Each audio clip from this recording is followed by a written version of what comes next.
ဆုတောင်းရင်ဘာကြောင့်မရတယ်လဲကျွန်တော်ကိုယ်တိုင်မှစ၍ဆုတောင်းတဲ့အခါမှာဘုရားသခင်ကျွန်တော်ဆုတောင်းချက်ကိုဘာကြောင့်နားမထောင်ပေးတာလဲဘာကြောင့်မလို့ကျွန်တော်ဆုတောင်းချက်ကိုမပြည့်ပေးတာလဲကျွန်တော်ဆုတောင်းတာတလောက်တော့ကြာနေပြီကျွန်တော်လိုအပ်တဲ့အရာတွေလည်းဘုရားကိုတိတိကျပြောပြတာပဲဒါပေမဲ့ဘုရားကဘာကြောင့်မပေးလဲလို့မြေခွန်းထုတ်ခဲ့ဘူးပါတယ်တောင်းကြလောတောင်းလင်ရမည်ရှာကြလောရှာလင်တွေ့မည်တကားကိုခောက်ကြလောခောက်လင်ဖွင့်မည်လို့သခင်ယေရှုကိုယ်တိုင်ဂတိပေးထားတယ်ဒါပေမဲ့ယုံကြည်သူတွေကျွန်တော်တို့ဆုတောင်းကြည့်တဲ့အခါမှာတောင်းတဲ့ဆုတွေကမပြည့်တော့မေခွန်းထုတ်เสียရတယ်ဖြစ်လာရော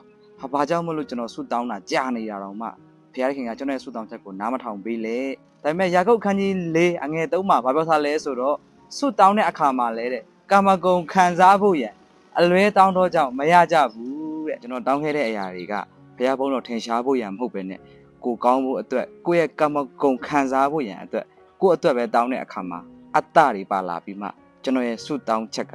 မပြည့်စုံပဲနဲ့